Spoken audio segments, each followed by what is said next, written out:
Hello and welcome to Codes This Week, where I will take you through legal developments that took place in this week.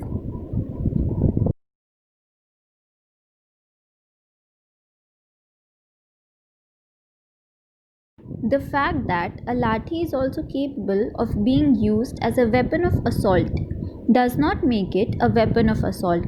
Simpliciter. The Supreme Court has observed this. In this case, the deceased died a day after the accused assaulted him with a lathi on the head.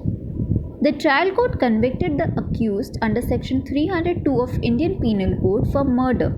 Though the High Court opined that the assault was not premeditated but had not taken place in heat of passion due to a land dispute, it sustained conviction under Section 302 IPC. While considering the appeal filed by the accused, the bench comprising Justice R.F. Nariman, Indra Banerjee, and Navin Sinha observed that in a case of an assault on head with a lathi, it is always a question of fact in each case whether there was intention to cause death or only knowledge that death was likely to occur. In this case, Section 50 of the NDPS Act is applicable only in case of personal search. The Supreme Court has reiterated while affirming the conviction of an accused who was a temple priest. One of the contentions raised by the accused in this case was that the non-compliance of Section 50 of the NDPS Act. According to him, the samples were handed over to an officer who himself gave the samples to another officer or carrying the same to the central laboratory at Delhi, and these seals remained with the director. As such, the chances of tampering could not be ruled out, and also on the ground that the case of prosecution was unnatural and improbable.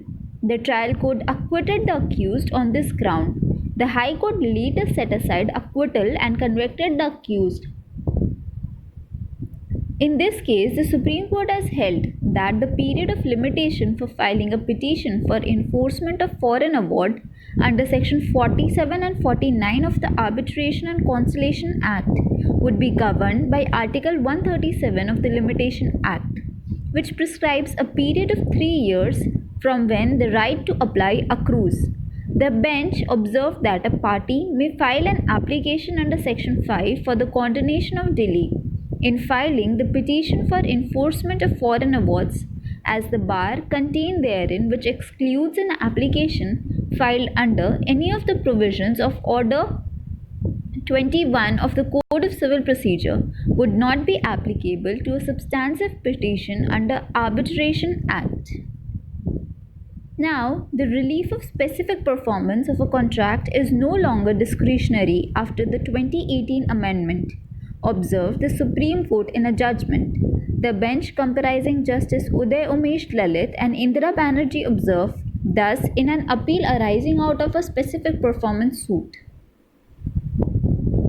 In this case, clarifying its 23rd March order, the Supreme Court observed that the said order extended only to the period of limitation and not the period up to which delay can be condoned in exercise of discretion conferred by the statute. The court held that the expression prescribed period appearing in Section 4 of the Limitation Act cannot be construed to mean anything other than the period of limitation. Now let's move ahead with this High Court decision.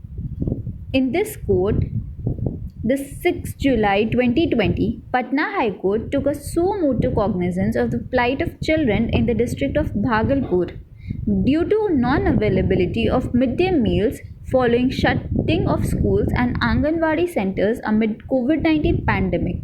Accordingly, the court held that it is the legal and moral obligation of state under the constitutional provision and international treaty obligations to ensure that the children and their families are provided with means to feed themselves so as to not, owing to their substandard conditions, be forced to activities like beggary and rag picking.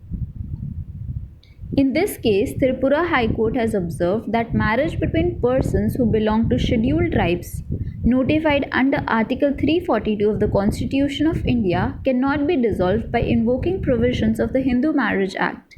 The bench observed that Section 15 of Special Marriage Act provides a very complex structure for registration of marriage and requires consideration of the government.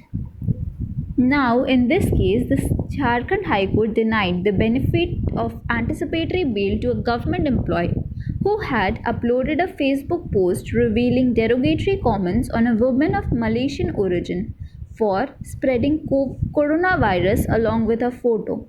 The bench, comprising Justice Rangon, was hearing the plea of a petitioner apprehending with his arrest in connection with Jharia PS case number 84 of 2020.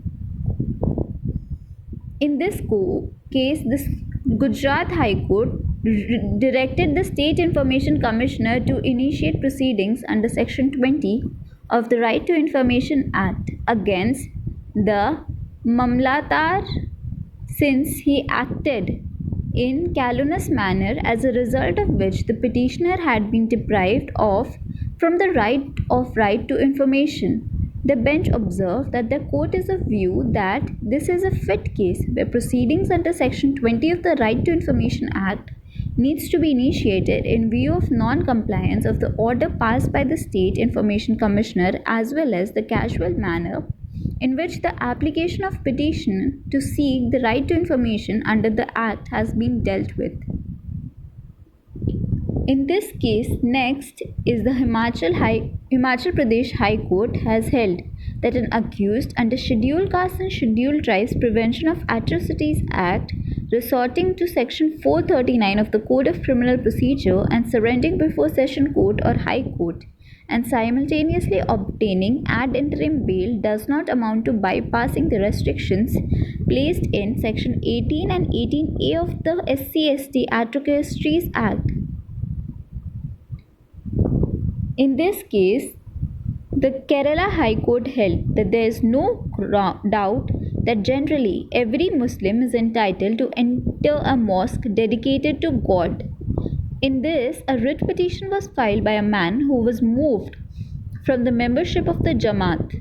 The bench also noted that the Section 32 of the Act does not confer any power on the Waqf Board to decide on questions of entitlement of person to be a member of the Jamaat, and the contention that he has a right to offer worship in a mosque will have to be considered in properly instituted civil suit. The tribunal constituted under the Waqf Act has power to deal with any disputes relating to Waqf.